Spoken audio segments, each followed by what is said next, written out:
¿No? Esta es la segunda parte del tratamiento de la hipertensión arterial. Habíamos visto los antagonistas del sistema renina-angiotensina-aldosterona, sobre todo IECA y ARA. Ahora vamos a continuar con antagonistas cálcicos. ¿Qué son los antagonistas cálcicos? Son fármacos que bloquean los canales L lentos de calcio en el músculo liso vascular, sobre todo en las arterias. Son vasodilatadores principalmente arteriales o arteriolares. Y hay dos de los fármacos que pueden también inhibir los canales L en el corazón. O sea que vasodilatan las arterias por un lado, pero además bloquean los canales L en el corazón, lo cual tienen efectos, por supuesto, ino, crono y dromotrópicos negativos. Estos son los fármacos. En general los podemos dividir en dos tipos: verapamil y diltiazem, que sabemos que generan vasodilatación arterial, pero además generan bloqueo de los canales de calcio en el corazón, y las famosas dihidropiridinas, que son de vida media corta y de vida media larga. Por ejemplo, nifedipina, de vida media corta, y de vida media larga amlodipina, que producen vasodilatación arterial. Todos producen vasodilatación arterial. Mientras la vida media más corta es más intensa y más rápida esa vasodilatación. ¿Y por qué hago esta diferencia? Porque los de vida media corta generan una vasodilatación arteriolar rápida. Eso activa el sistema nervioso simpático por los vasoreceptores y genera una descarga simpática que produce cronohidromotropismo positivo. O sea que estos antagonistas cálcicos, sobre todo la nifedipina, genera taquicardia. ¿Sí? Las de vida media larga, que producen vasodilatación arterial, esta vasodilatación es más solapada. Y al ser solapada, hay un efecto neto que es neutro. No genera descarga simpática, por lo tanto no produce taquicardia, perdón, pero tampoco inhibe los canales de calcio en el corazón y por lo tanto no producen bradicardia. En cambio, los cardioselectivos, verapamil y diltiazem, generan vasodilatación arteriolar y además inhiben los canales L en el corazón. Y por lo tanto, el efecto neto es que son cronohidromotrópicos negativos. ¿Sí? Esta es la clasificación. eh, en general, las dihidropiridinas, como la nifedipina, la vida media es corta, se utiliza en hipertensión arterial y fenómeno de Raynaud. La clevidipina no está disponible en nuestro país, pero se puede utilizar para una urgencia hipertensiva. Y la nimodipina, que además tiene la selectividad de vasodilatar las arterias cerebrales, se puede usar para evitar el vasoespasmo en hemorragias subaracnoideas. El resto de las dihidropiridinas que son de vida media larga, como la amlodipina, que es la más utilizada, se utiliza en hipertensión arterial y se puede usar en angina de pecho. ¿Por qué? Porque es un vasodilatador arteriolar y entre las arteriolas se encuentran las coronarias. ¿Mm? Por otro lado, los no dihidropiridinos, que los llamamos cardioselectivos, tenemos el verapamilo y el diltiazem. El verapamilo se puede usar por vía oral o endovenosa y el diltiazem solo por vía oral. Estos se utilizan para hipertensión arterial, pero al ser cardioselectivos a inhibir los canales de calcio en el corazón, podemos utilizarlos como antiarrítmicos, sobre todo para arritmias supraventriculares y también para la angina de pecho. Para la angina de pecho por dos mecanismos: porque son vasodilatadores arteriales, como acá vemos, y también vasodilatan las coronarias, pero además este efecto ino-cronohidromotrópico negativo influye en que el corazón consuma menos oxígeno y que por lo tanto uno lo puede usar para el desbalance entre el aporte y la demanda de oxígeno, que es lo que determina la angina de pecho.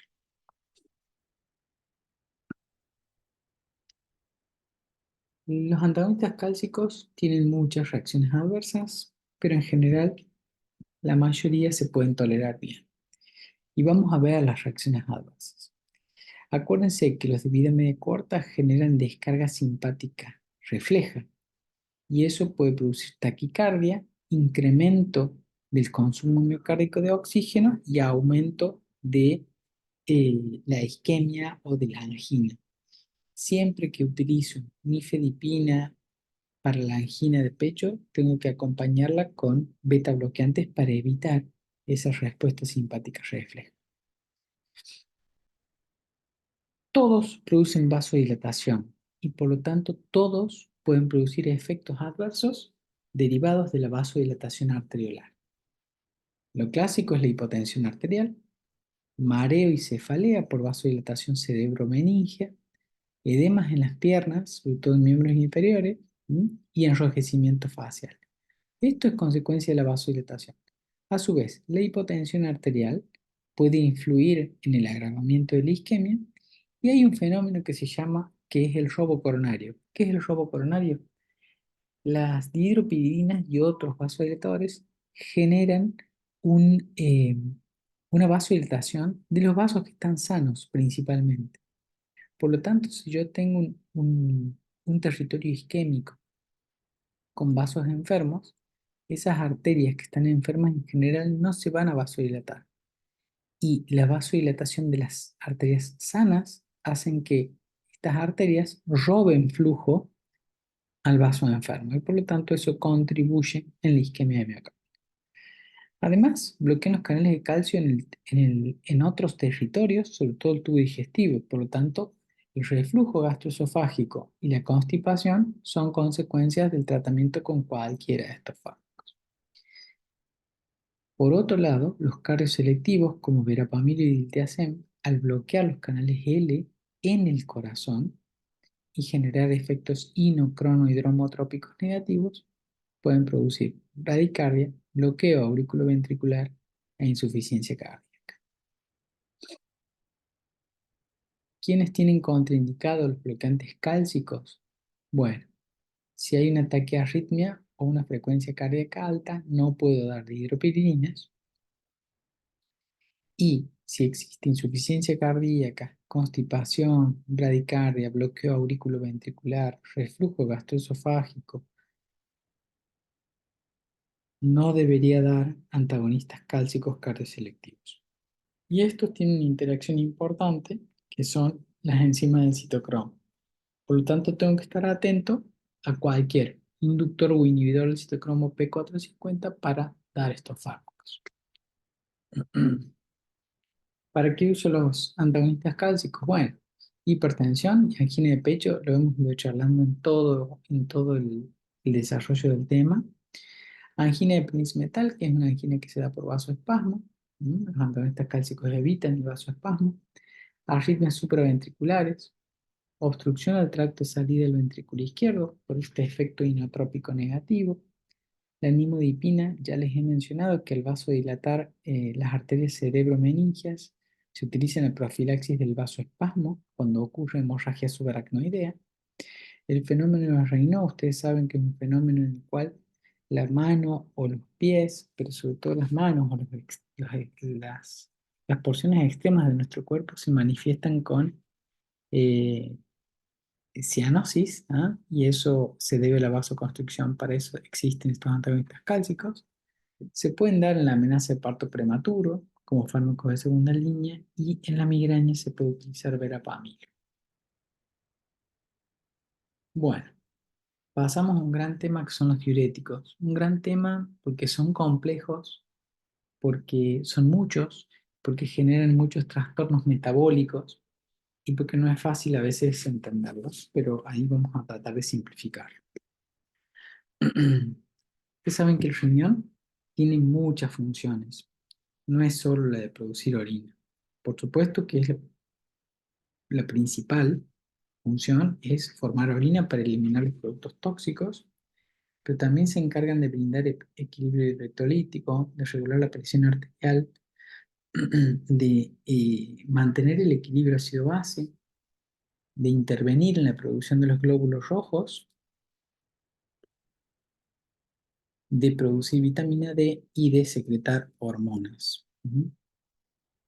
Ustedes saben que el riñón filtra por presión, ¿no es cierto? Esto ya lo hemos hablado. La arteriola aferente recibe sangre de la circulación sistémica. el glomérulo mantiene una cierta presión y finalmente la sangre del glomérulo se va por la arteriola eferente, que es la encargada después de irrigar todo el túbulo renal. Y finalmente la vena renal se lleva toda la sangre hacia la circulación sistémica. Existe la cápsula de Bowman y de esta forma se filtra la sangre, que se filtran aproximadamente 125 mililitros por minuto, un montón, de los cuales solamente queda uno, ¿ah? 1 mililitro por minuto y aproximadamente 60 mililitros por hora. Para darle más complejidad y para ver bien lo que es la nefrona, tenemos la arteriola aferente que brinda la sangre al glomérulo, la arteriola eferente que se la lleva, la cápsula de Bowman, que es donde se recibe la primera porción de la orina, y acá empezamos a dividir el túbulo. Tenemos el contorneo proximal, el asa de Henle, donde hay una porción descendente y una ascendente, el túbulo contorneo distal y el túbulo colector. La principal, la principal porción que absorbe agua y electrolitos es la porción del túbulo contorneo proximal. ¿Sí? Ya vamos a ver bien por qué. Y esto es el sistema de presión que maneja el riñón, la arteriola aferente, el capilar glomerular y la presión en la cápsula de Bowman. Estas son el juego de presiones y finalmente la presión de filtrado neta son aproximadamente 10 milímetros de mercurio. Cualquier alteración del calibre de la arteriola eferente, de la llegada de sangre mediante la arteriola aferente, puede desbalancear este fino equilibrio de presiones. Si yo tuviese una estenosis en la arteriola aferente, como puede ser la estenosis bilateral de las arterias renales o el uso de altas dosis de antiinflamatorios, la presión glomerular va a caer y por lo tanto la presión de filtrado va a caer. Si yo tuviese una estenosis de la arteriola eferente, que como entidad no existe, pero tengo fármacos que eh, o productos nuestros que aumentan las resistencias en la arteriola eferente, por ejemplo la angiotensina 2, aumenta la presión glomerular y por lo tanto aumenta el filtrado. Los diuréticos los podemos clasificar en todos estos tipos, vamos a ir viendo uno por uno y vamos a ir desglosando los inhibidores de la anhidrasa carbónica, glifosinas, diuréticos osmóticos, diuréticos de asa, tiacidas, ahorradores de potasio y los acuaréticos. Estos son los sitios donde los diuréticos van a actuar.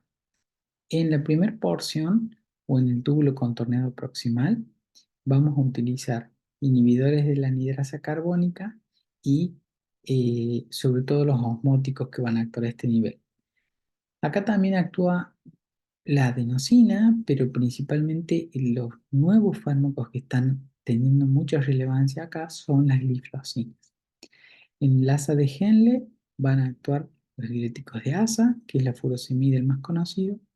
En el túbulo contorneado distal y parte del colector van a actuar las tiazidas, los ahorradores de potasio, sobre todo en esta porción, y los acuaréticos o antagonistas de la vasopresina. Esto es lo mismo, pero vamos a ir desglosándolo eh, diurético por diurético. Fíjense, túbulo contorneado proximal, inhibidores de la anhidrasa carbónica como la acetazolamida o glifosinas como la EMPA o la dapaglifosina. Asa de Henle, rama gruesa ascendente, diuréticos de asa como la furosemida. Túbulo contorneado distal y parte del túbulo colector y ácidas. Y finalmente, túbulo colector tenemos los antagonistas de los mineralocorticoides y en la porción más distal los baptanes o los acuaréticos. Y para empezar, podemos empezar con los diuréticos de asa. Los diuréticos de asa actúan acá, en la rama ascendente gruesa del asa de Henle, inhibiendo este cotransportador que transporta sodio, potasio y dos cloros de la luz del túbulo hacia adentro de la celda. Esto funciona gracias a que la furosemida o la torasemida se filtran y vienen por toda esta porción a actuar acá. Deberían actuar desde ahí, pero la cantidad que llega acá es poca y por lo tanto se tienen que transportar a través de un OAT, que es un transportador de aniones orgánicos. ¿Sí? O sea que ese OAT lo transporta desde la sangre hacia la luz del túbulo. Y desde la luz del túbulo, en la luz del túbulo, inhiben finalmente el cotransportador. Por lo tanto, el bloqueo del canal de sodio-potasio 2 cloros es el mecanismo de acción. ¿Qué deriva de este bloqueo? Primero que se activa el sistema renina-angiotensina-aldosterona y por lo tanto eso mm, podemos mantener un equilibrio, pero a largo plazo lo activa y hay que tener cuidado de no pasarnos de rosca. Después, incrementa el feedback túbulo-glomerular, aumenta la secreción de prostaglandinas y por lo tanto aumenta la fracción de filtrado, produce ototoxicidad y tiene un efecto vasodilatador, sobre todo pulmonar, y por eso se lo utiliza en el edema del pulmón. Los diuréticos de asa, volviendo, actúan acá en la rama ascendente gruesa. Les he dicho que bloquean el canal de sodio-potasio 2 cloros y debe ser transportado hacia la luz del túbulo gracias a estos transportadores que además transportan otros aniones y que pueden ser inhibidos por antiinflamatorios. Por lo tanto, el estado de uremia que se da en insuficiencia renal o el uso de altas dosis de antiinflamatorios altera la secreción de diuréticos de asa desde la célula del túbulo hacia la luz del túbulo. Estos fíjense que son los diuréticos de asa, la furosemida, la bumetamida que ya no se utiliza y la torasemida. ¿Ah? Estos fármacos se filtran circulan, perdón, por el capilar glomerular, pasan por la arteria eferente, perdón, y después se secretan a la luz del túbulo por los OAT. Esto eh, Este transportador, estos OAT, como les he dicho, se pueden inhibir por antiinflamatorios o pueden tener competencia la furosemida o la torasemida con la urea o cualquier otro anión orgánico. Por lo tanto, cuando hay uremia, uno para desplazar la urea de este transportador lo que tiene que hacer es aumentar la dosis de furosemida. Y de hecho, ese es uno de los mecanismos de resistencia a los diuréticos. ¿Para qué utilizamos los diuréticos de asa? Para insuficiencia cardíaca, sobre todo. Si bien esta es clase de hipertensión arterial, los estamos describiendo y el uso más importante de los diuréticos de asa es la insuficiencia cardíaca. Edema agudo de pulmón, cirrosis o síndrome ascítico o cualquier estado edematoso, por ejemplo, insuficiencia renal. ¿Mm? Y lo usamos también para emergencias como son la hipercalcemia y la hiperpotasemia. Reacciones adversas un montón. Y aquí les voy a dar las más importantes, pero son muchas.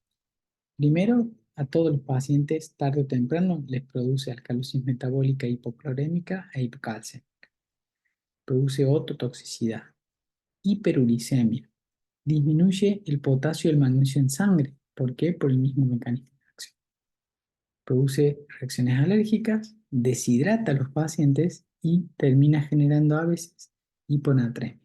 La hiponatremia con diuréticos de asa siempre es menor o de menor cuantía que la hiponatremia exceda con tiácidos. Volviendo a nuestro gráfico, vamos a ver las tiacidas. Las tiacidas inhiben la reabsorción de sodio y cloro en la luz del túbulo a nivel del túbulo contorneado distal y parte del túbulo colector. Son todas estas, la hidroclorotiazida, la metolazona, la indapamida y la clortalidona, son las más utilizadas, hay un montón más. ¿Cuáles son las diferencias con los diuréticos de asa, tanto metabólicas como otras diferencias? Primero, que disminuyen la eliminación de calcio. Entonces, la furosemida me produce hipocalcemia y de hecho se puede utilizar en la hipercalcemia para bajar el calcio. Eh, los diuréticos tiacídicos aumentan el calcio plasmático y disminuyen su eliminación. Disminuyen más la eliminación de ácido úrico y si bien la eliminación de sodio es similar entre uno y otro, eh, los diuréticos tiacídicos eliminan menos agua, ¿sí? Entonces hay mayor producción de hiponatremia clínica. ¿Mm? ¿Para qué uso los tiacídicos? Fíjense, en los diuréticos de asa reforzamos que era la insuficiencia cardíaca o los estados edematosos el principal uso. Acá es la hipertensión arterial, ¿sí? También los puedo usar en insuficiencia cardíaca, los puedo usar en nefrolitiasis, cuando hay hipercalciuria, ¿sí? Para evitar la eliminación de tanto calcio, y en la diabetes insípida nefrogénica. Fíjense también un montón de reacciones adversas. Puse alcalosis metabólica, deterioro de la tolerancia a los carbohidratos y aumento de la glucosa. Puede llevar a una diabetes que, suspendiendo el fármaco, debería resolverse. Altera los lípidos en sangre. La hiponatremia es mucho más marcada con tiacidas que con diuréticos de asa. Altera el metabolismo del ácido úrico. Incrementa el ácido úrico en sangre y puede llevar a la gota. Puede producir alergias. Y en general, al principio del tratamiento, sobre todo, puede dar fatiga, debilidad, que con el tiempo se van a acomodar. ¿En quiénes no debo dar cuando hay hiponatremia? Cuando hay una nefropatía obstructiva, cuando hay intolerancia a las sulfas, porque habitualmente estos pacientes eh, no toleran dos ácidas, cuando hay gota por el aumento del ácido úrico, cuando hay diabetes mal controlada por el aumento de la glucosa, hipercalcemia e hipopotasemia. Sigamos. Vamos a ver los inhibidores o los ahorradores de potasio. Tenemos dos tipos. Tenemos antagonistas de los mineralocorticoides que van a hacer que no se sinteticen los canales de sodio y tenemos directamente los antagonistas del canal. Los efectos no son similares. La amilorida y el triamtireno que inhiben al canal de sodio tienen solo efectos a nivel renal. La espironolactona y la eplerenona y recientemente la finerenona antagonizan los receptores mineralocorticoides y por lo tanto tienen efectos renales, pero además tienen efectos sistémicos muy beneficiosos en pacientes con insuficiencia cardíaca, con enfermedades cardiovasculares como un infarto y en cirrosis. Esto es lo que les decía, hay dos grandes grupos, inhibidores de los canales epiteliales renales de sodio y antagonistas de los receptores de los mineralocorticoides. Muchos datos de importancia acá. El primer dato es que la espironolactona, que es el más usado por lejos, tiene una estructura eh, química donde está el ciclopentano peridofenantreno. Eso genera que en el hígado pueda metabolizarlo a hormonas, por ejemplo a estrógenos y a otras hormonas, y como consecuencia puedo tener alteraciones menstruales, algunas veces graves, ginectomastia, galactorrea, que son reacciones atribuibles solamente a la espironolactona y a sus metabolitos. ¿Cuál es un metabolito activo de la espironolactona? La canrenona, que tiene una vida media muy larga. Y si bien el poder natriurético es débil, eh, son utilizados cuando hay resistencia a los diuréticos. Esto parece complejo, pero no lo es. ¿Por qué no lo es? Lo que yo me tengo que acordar es que los que bloquean los canales de sodio solo tienen efectos renales. En cambio, los antagonistas de la aldosterona tienen un montón de efectos que son muy beneficiosos. Y que eso tiene efectos, por ejemplo, antifibróticos en el corazón, antiinflamatorios, disminuyen la producción de radicales libres, disminuyen la producción de matrices de, de matriz intercelular en el corazón. Entonces, son efectos que per se tienen gran impacto en la mortalidad cardiovascular a largo plazo. Reacciones adversas de todos estos fármacos. Bueno, si son ahorradores de potasio, la primera reacción adversa que me tengo que acordar es que producen hiperpotasemia y que hay otros fármacos que ya vimos, que son los IEC y los ARA, que también pueden producir hiperpotasemia, entonces tengo que tener cuidado cuando los asocio. Producen ginecomastia y alteraciones menstruales. ¿Quién? Solo la espironolactona, por la estructura química que tiene. Y otras reacciones adversas menores son cefaleas, trastornos gastrointestinales, fotosensibilidad y anafilaxia. Contraindicado en hiperpotasemia, por supuesto, y en insuficiencia renal. ¿Para qué uso estos fármacos? Los uso para la hipertensión arterial, para la insuficiencia cardíaca, en el infarto. ¿Por qué? Porque si disminuyen la fibrosis, yo quiero que el paciente que se infarte tenga la menor cantidad de fibrosis posible. Cuando hay edemas, para corregir la hipopotasemia, por ejemplo, que produce la furosemida, ¿sí? Y en el hiperaldosteronismo primario y en algunos síntomas de hiperaldosteronismo secundario. Bien, siguiendo con nuestro esquema, vamos a ver ahora los fármacos que actúan en la porción del túbulo contorneado proximal. Primero tenemos la inhibidora de la anhidrasa carbónica, que es la acetazolamida. ¿Qué hace la acetazolamida? Inhibe la anhidrasa carbónica y por lo tanto aumenta la eliminación de sodio, potasio y bicarbonato. Y con todos estos iones, que son osmóticamente activos, se va el agua. En general, el poder diurético de los inhibidores de la anhidrasa carbónica es escaso. Primero, porque es escaso per se, pero además queda toda la nefrona, porque actúa en el principio, para compensar este efecto. Y además, tiene la particularidad de que inhibe la anhidrasa carbónica también ¿en dónde? En el ojo, en el páncreas, en el cerebro, en el pulmón, en el estómago y en los glóbulos rojos. Por ejemplo, inhibir la anhidrasa carbónica en el ojo altera la síntesis de bicarbonato del humor acuoso y por lo tanto pueden disminuir la formación de humor acuoso y disminuir la presión intraocular. Ustedes saben que el glaucoma es el aumento de la presión intraocular y por lo tanto uno puede utilizar esto para el glaucoma.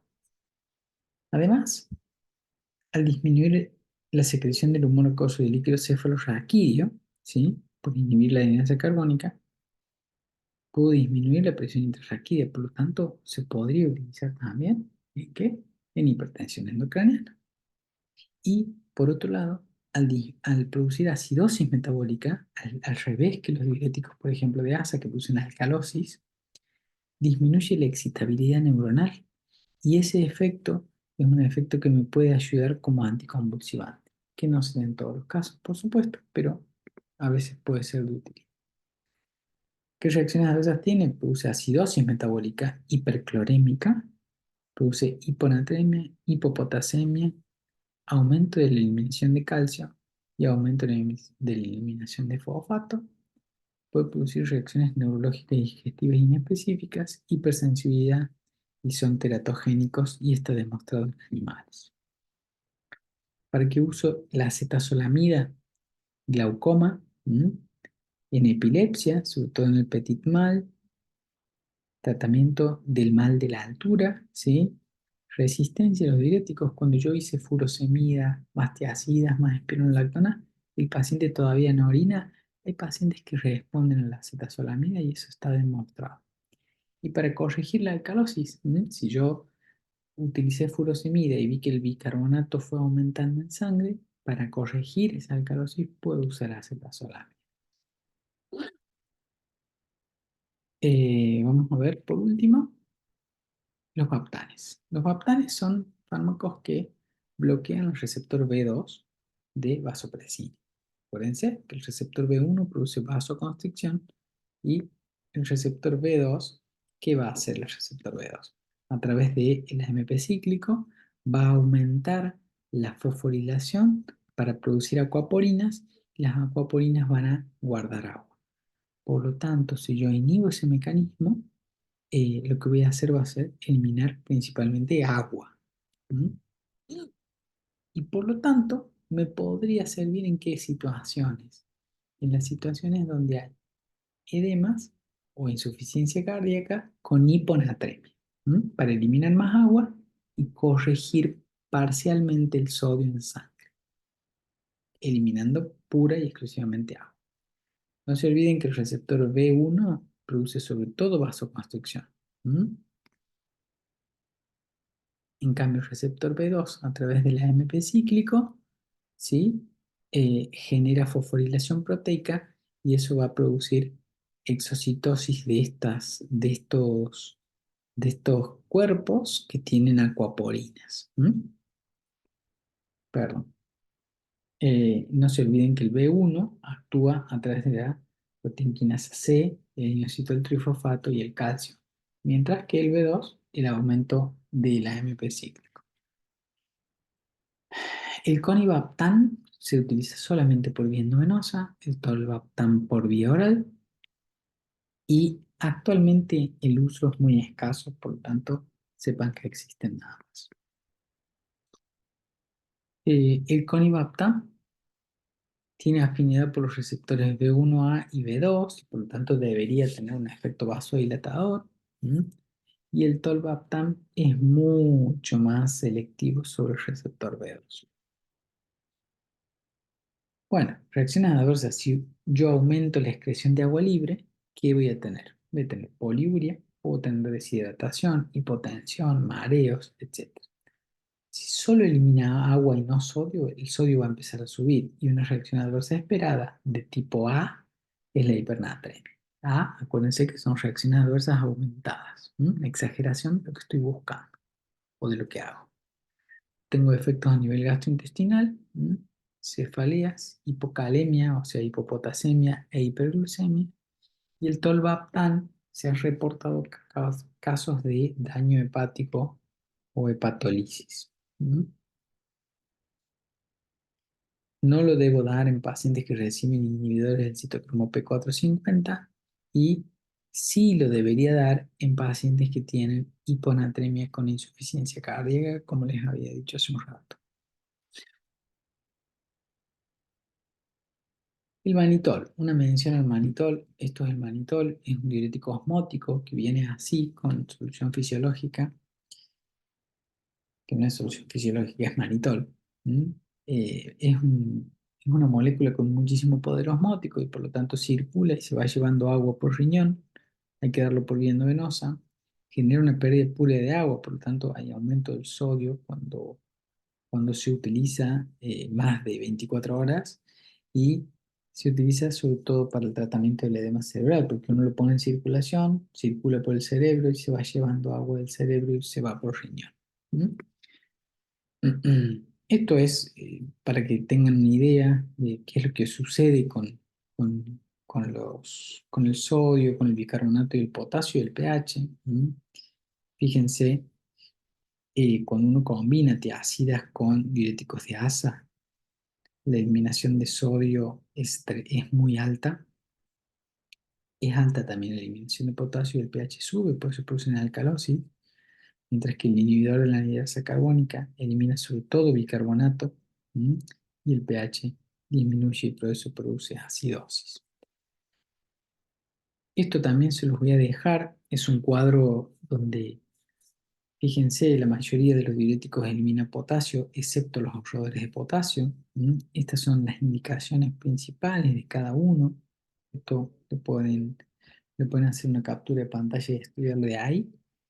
eh, el sitio molecular donde actúan, por ejemplo, inhibidores de la anhidrasa carbónica sobre la anhidrasa. Los osmóticos tienen un mecanismo específico de este ácido, el sin portador sodio-cloro, y el sitio de la nefrona en donde actúa.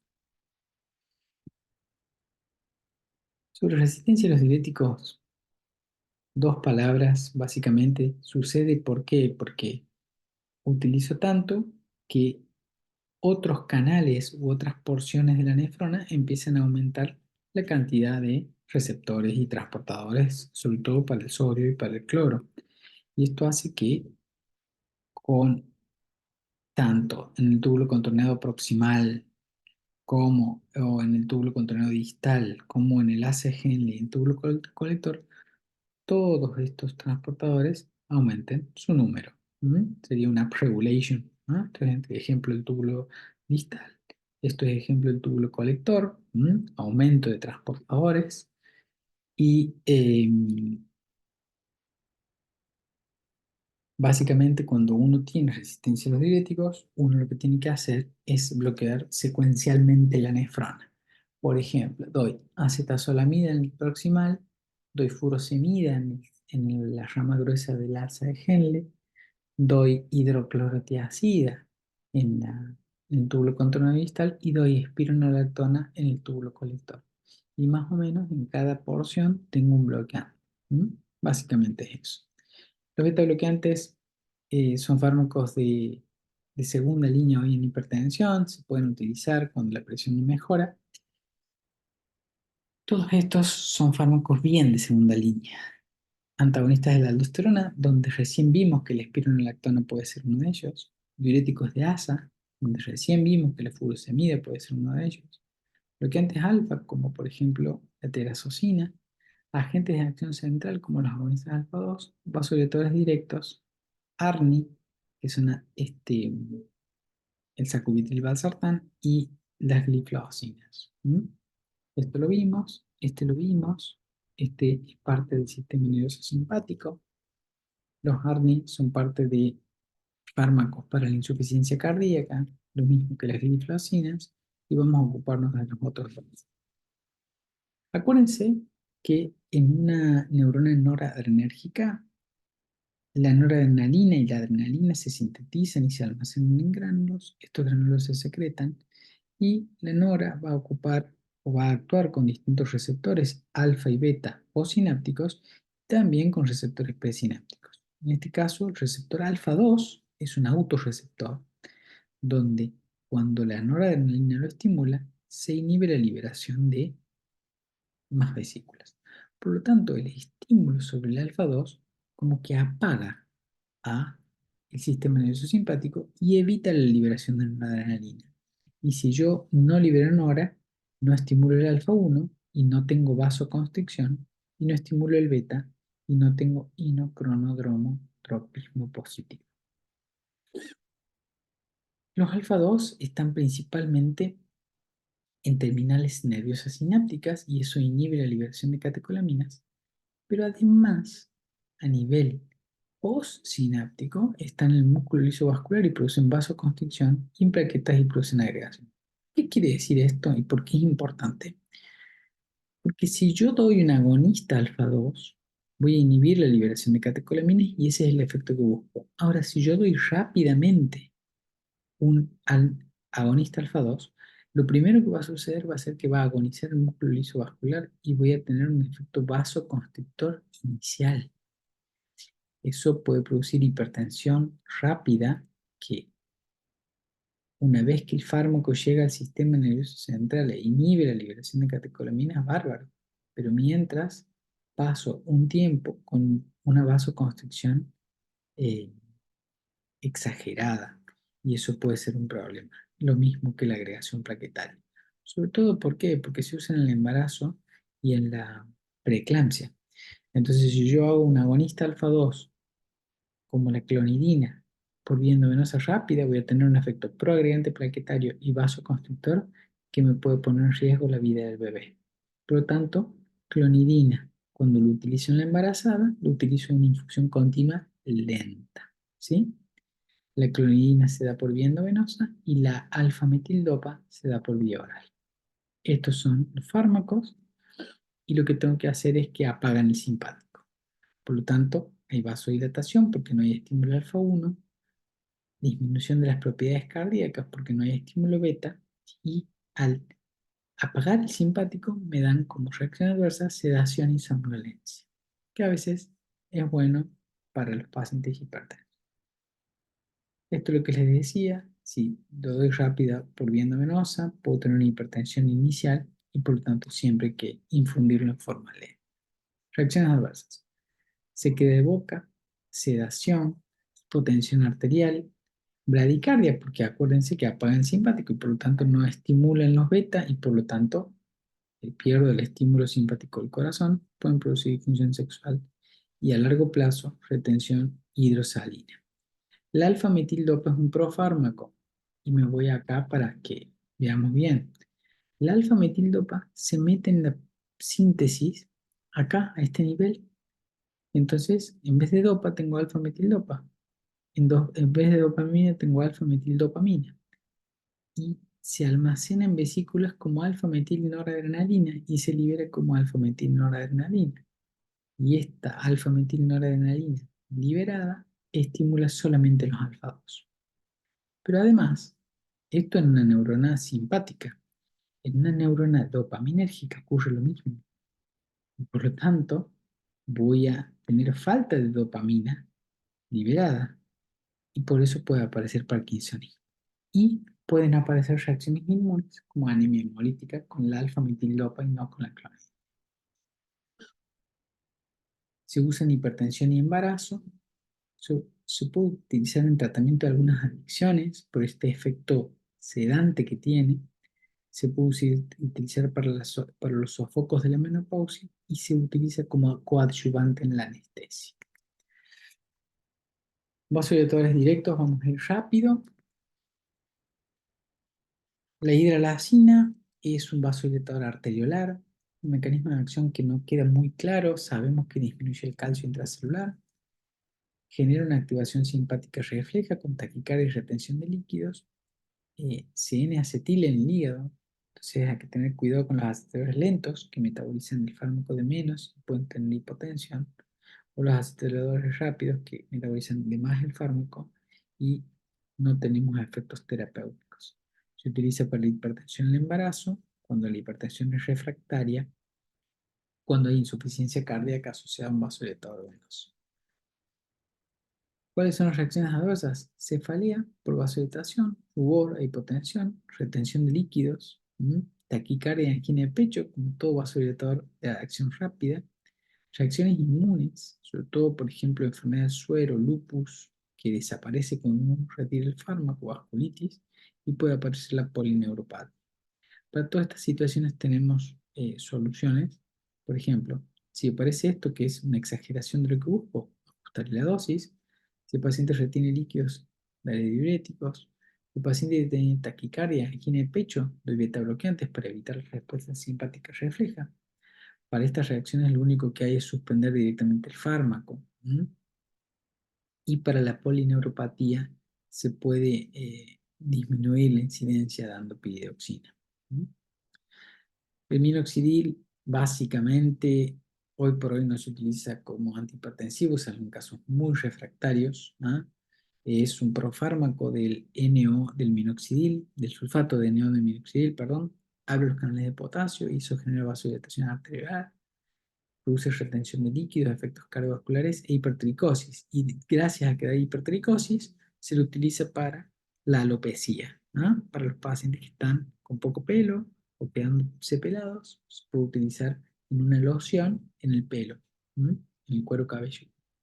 Finalmente, los pelos salen en la cara, en la nariz, en las orejas y hay pocos resultados en el cuero cabelludo. El nitroprusiato de sodio es el vasodilatador más potente que hay. Se da solamente por vía endovenosa. Es un liberador de óxido nítrico. Es un fármaco fotosensible, por lo cual tiene que ir con este perfus, que es fotoprotector. Se metaboliza en el músculo liso a cianuro y después una enzima hepática que se llama rodanasa lo transforma en tiocianato. El tiocianato es tóxico. Y se utiliza para solamente por vía intravenosa en infusión continua para emergencias hipertensivas, por ejemplo, la disección de aorta. Puede producir hipotensión arterial, vasodilatación pulmonar y, como les dije, El tiocianato es un es un compuesto tóxico que produce psicosis, desorientación, efectos adversos, sobre todo a nivel del sistema nervioso central, y efectos menores como náuseas o fatiga. El diazóxido ya ha caído en desuso, no vamos a hablar mucho de él, y no tengo mucho más que contarles. Básicamente, en general, cuando uno empieza a tratar a un paciente hipertenso, hay que iniciar con una combinación para evitar efectos adversos y no dar dosis plenas, y tratar de dar una sola pastilla a la mañana, que eso mejora sosteniblemente la adherencia de los pacientes. Tengo que tener cuidado a la retirada de bloqueantes cálcicos porque puedo tener angina de pecho, de beta bloqueantes porque puedo tener angina y taquicardia de rebote. Los diuréticos pueden, si los abandono bruscamente, puedo tener retención de líquidos. Y, por ejemplo, los agonistas alfa 2, si los saco de golpe, nerviosismo, agitación, cefalea, angina e incremento de la presión arterial. Hay estrategias no farmacológicas que, además de la dieta, de la actividad física y del cambio del estilo de vida, nos pueden ayudar. Por ejemplo, la denervación renal, ¿no? Se sabe que el riñón es gran partícipe de la hipertensión arterial, y uno quitándole la inervación con radiofrecuencia, o sea, quemando eh, las aferencias nerviosas del riñón, uno puede disminuir la presión arterial. Y por otro lado, la estimulación de los vasoreceptores carotídeos, si los cansamos y evitamos descargas simpáticas, eh, también tiene su efecto sobre la presión arterial. Bueno, espero que les haya servido y nos estamos viendo.